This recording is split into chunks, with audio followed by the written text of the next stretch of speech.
Welcome everybody back to Uncle Walter's farm. Let's dive right into the episode and get the intro rolled through.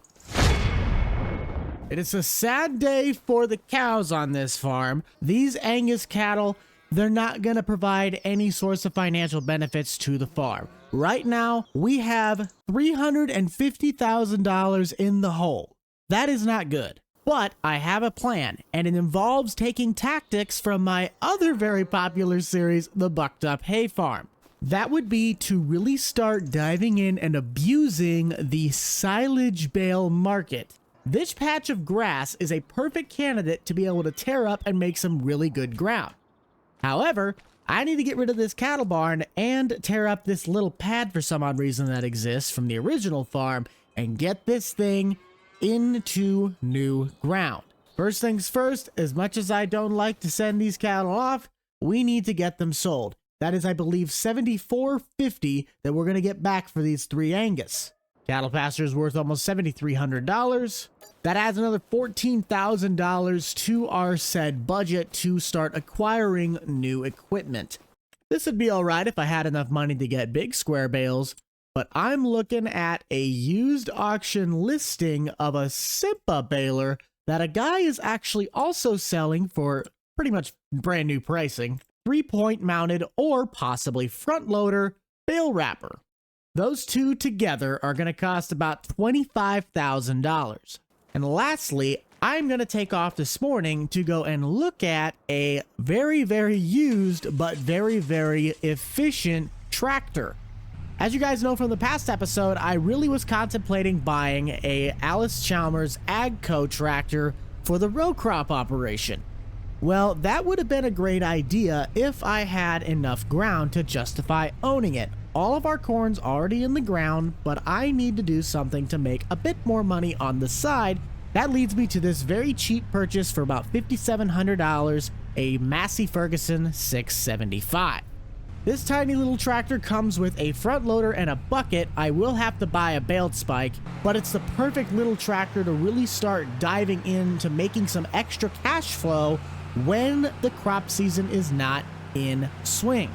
I hope all of this makes sense, so let's jump on over to the Massey, and we'll see you guys here in just a second. If you guys like Uncle Walter's Farm and you'd love to see more, be sure to possibly help out and smash that like button, maybe even consider subscribing down below. We just got over the 100,000 subscriber mark, so why not shoot for 200? We're going to be putting a lot of miles on the truck today, so believe me, I'm going to need the support and gas money alone. I know this is a more European style of tractor, but I mean, look at the size of this thing. It's not very big, it's pretty practical, and it gets my one task that I wanted on the farm the most. Get something that it will offset the load work of the main John Deere. The owner should be down here in a couple minutes, but he already said my door is unlocked, so very, very clean, well-kept tractor, but it is a very high-hour tractor at about 4,600 hours. Hence the reason we're able to get this thing for like $5,000. Firing it on up, if we are to buy the tractor, he said he'd help me by driving my truck home, and then I'd just, carpool him back to his place. I'm liking this though. I really do like this. After talking it over with the owner, I am definitely going to be taking this thing home, so we will hightail our way back to the house and start tackling the next task. As we head on our way back, I want you guys to let me know down in the comments section, what is your best money-making method that you have found out in FS25? Not really sure why the neighbor's going that way, but to each their own as we get past. I do already have a customer that, oh geez, they're drag racing. Whoa! Anyways, beside my truck ramming me off the road, I already have a buyer looking to buy that square baler for about $14,500, almost close to $15,000. I can't remember the exact number we agreed upon. And the cultivator I was able to sell for about $1,500. I want to check back in with Walter though this morning to really see where we're at on the finances. It's going to be a trek to get out of this debt, but you know what? I believe we can really do it. So we'll see you guys back at the farm.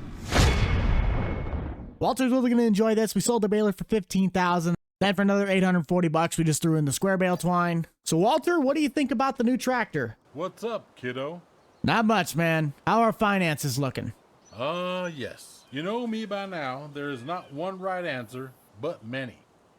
Some are just some thoughts to humor our brains. In the end, a seed carries all of us. What would we be without it? Probably a lot richer. We'll see you, Walter.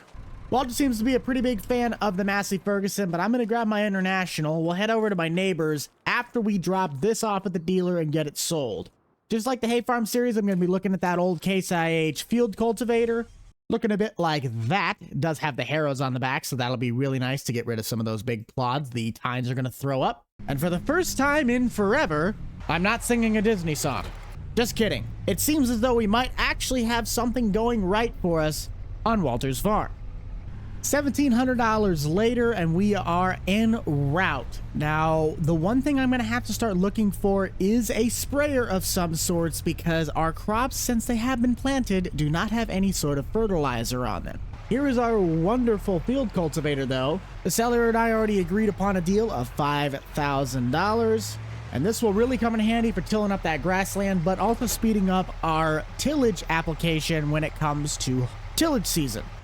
I think even though Farm Sim severely overscaled those roads, this is the first piece of machinery that we have on the farm that legitimately going down the road makes the roads feel small. I'm going to check on my greenhouse before we get started on the tillage work and the possible trip at getting the bale supplies. Lettuce is looking pretty good. Our storage is probably got another couple days before we're going to have another pallet, but water is perfect on levels. I like. At some point, I do want to get another one of these greenhouses, maybe even two, because lettuce is king. Lettuce is a very great passive income as long as you can have water. And if you have one of these magical wells that do not cost anything to fill up your water tanks with, that's literally just a free money generator sitting right there in your farmer's kiosk on the far side of the farm. This should be our place with the baler. Let's go and talk to the owner and see what it's going to take to get this off his hands. First things first, it's probably going to be smart to somewhat inspect this thing because it is an older model. To note, this thing does not make any bigger than the 125 centimeter bales. And then there is the wrapper. Yes, this does have front loader configurations. That is awesome. PTO looks good. Pickup looks fine. Tread looks really, actually pretty new. And our twine areas are awesome. What's kind of confusing me is that apparently this baler does not take round bale net. I'm going to back up to confirm this.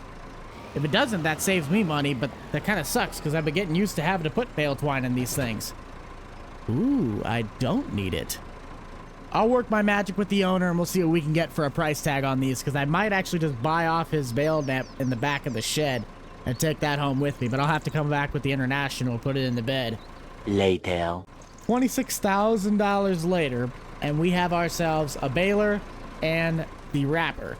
Now, this is borderline brand new, so we agreed on $15,000, and this, we gave it up at $10,000, and the rest of the money went into buying that whole pallet. That wrap's not really that cheap, especially with the amount of bales it can make if it's a full pallet. So that works for me. He told me he'd help me load up all the boxes when I came back with the International.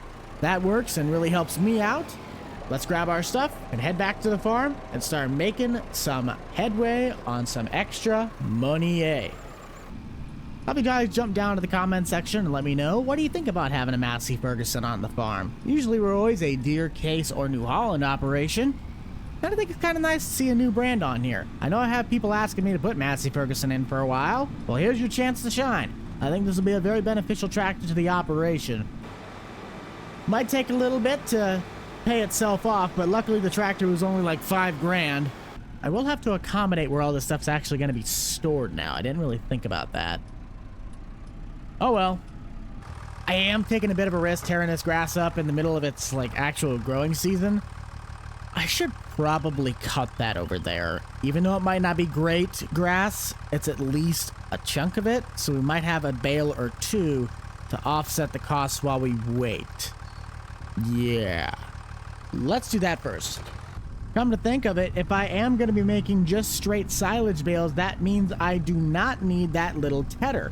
So I could even really look at selling that, and since that's almost brand new, I might be able to get a decent little bit of chunk change for that. Let's get to cutting this very, very patchy, but, still very mowable grass. There's a very good chance we might do a little bit more tree work to start taking out some of the invasive lumber That way we can maximize our area that we're pulling grass from. And if I could even get one bale out of this, I would be very, very happy. Because that one bale is going to be worth a couple $100. It might not be worth $1,000, but I would think one bale could at least get me a couple $100 at the market. If we're really fighting for scraps over here, it wouldn't probably be a bad idea to just mow the front yard with that, because I don't have a lawnmower and I'd love to get one. Those are some very ugly looking passes, but you know what? It's the effort that counts. Let's just see if we can even get one bale out of that. Come on, baby, don't let me down. This is our best run. Yeah, looking great. I do at least have more grass I can cut to get one bale. It's just I wasn't expecting very much out of the cattle pasture. Bambi is in the field. I repeat, Bambi is in the field. We got one last pass to go, and man, we actually got a little bit closer than I thought we would. At least over 60%. Get out of the way, Bambi. We'll catch back with you guys when I'm actually getting ready to start tearing up this field with the little cultivator. Bale has been wrapped. We also went up to the neighbors, got that pallet of the bale wrap. Let's get this cultivator lined up so we can best meet our field's needs. I'm gonna get right up and personal on my roadside, though. I want to get as much of this to be field grass as possible. I will obviously have to do quite a bit of work between rolling, lime, and fertilizer to get this soil completely ready for field grass. But we'll hopefully know a little bit more once we are able to see what that one silage bale will get us at the market. Hay sells for $56 and a top value of $63 versus the silage at $119 and $124. Still nowhere near mad impressive statistics, but if we're just going to be making round bales and selling them like hotcakes, that money's going to start stacking up really, really, really quickly. At least that's my hope. Cultivator is pulling very, very nicely. I'll be really excited to use this thing come tillage season to see how much it speeds up our process compared to that 980 John Deere. It wasn't a bad cultivator, don't get me wrong, but when it's only 4 meters wide and this thing's at least almost 6, you'd be surprised how much 2 meters makes a difference. That's what she said. I'll cue you guys a little bit of a time lapse and watch us as we go a little bit around and round and round to make ourselves some nice, arable grass ground.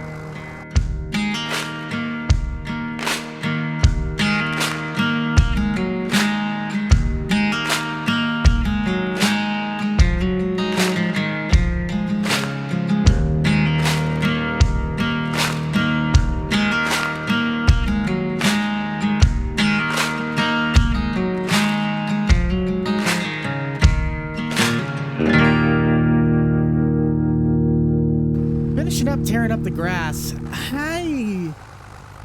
It's really tempting. A lot of these trees I'm not going to get any money for, but it honestly might be worth to just start tearing out the little guys around the grain silo and getting rid of that big one. The other problem with those bigger trees is that if they're not getting the amount of nutrients they need because there's other little ones that are overpopulating, then the tree becomes unstable because it doesn't have enough ground to really grip onto. So if I can find my chainsaw, we might start chopping down some of these bigger trees and just kind of trying to get them out of here. Once again, Lumberjack coming to the rescue. I'd like to get money for these, but I know it's just going to be more of a hassle than it's worth to try and cut them down and section them out, so we're just going to take them out the easy way. That's definitely looking quite a bit better.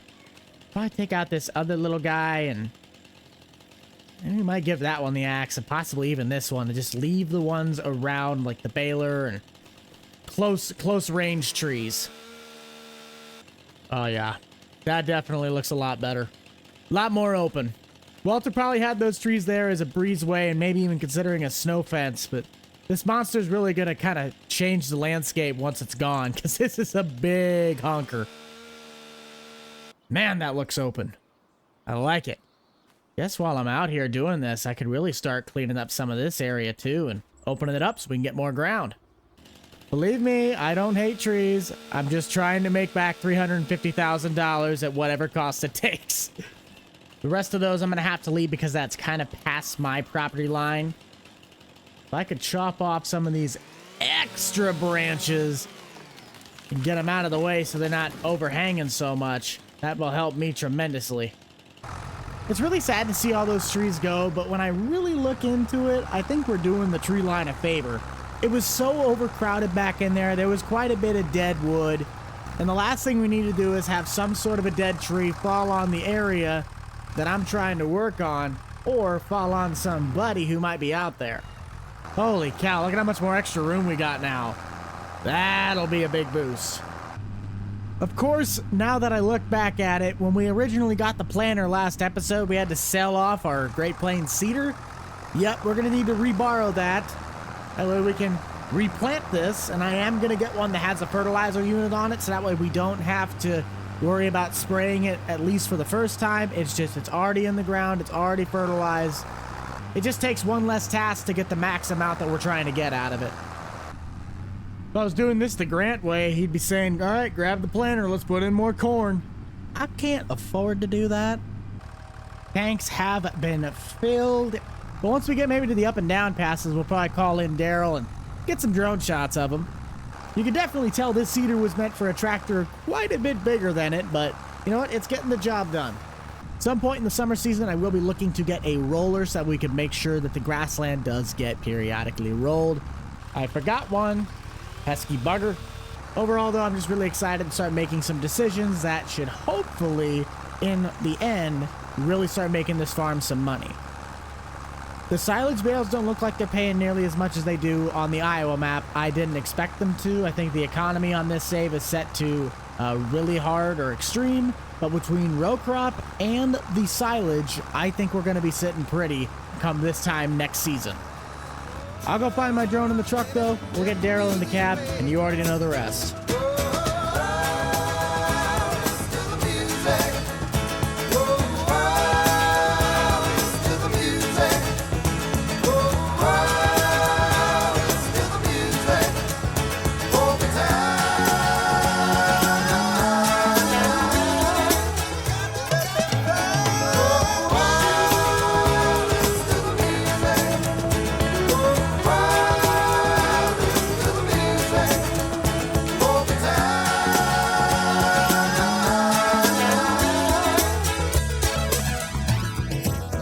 You gotta love it when Daryl's able to come out here and help us on the farm. His rates have just skyrocketed, so it's a little harder to pay him nowadays. But we do at least have a couple extra dollars sitting around from our Extreme Farm makeover, so it is awesome to have him back on the crew.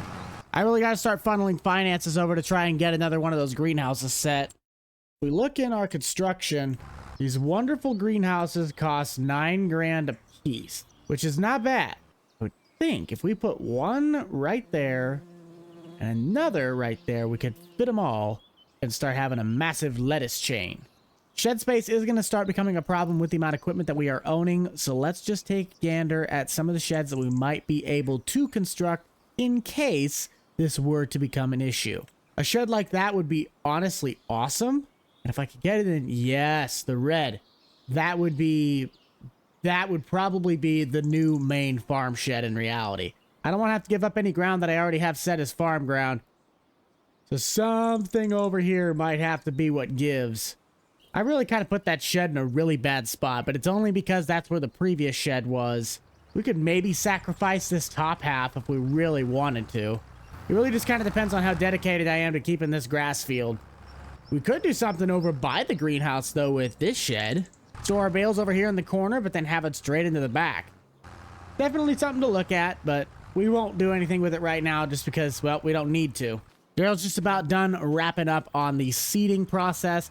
Let me check the PDA just to see what all the levels are reading and if we need to really do anything other than this. It's going to need rolling, going to need lime, and it's already fertilized once, so I'll have to come back through again with something over the top.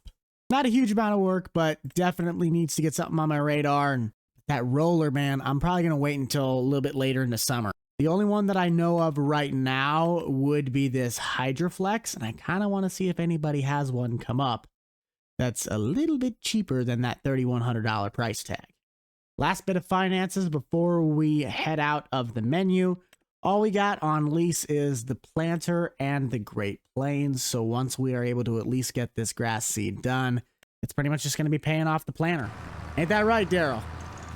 I really think that's all we have for you guys today, though, on Uncle Walter's farm. Be sure to head down below and smash that like button if you did enjoy this episode.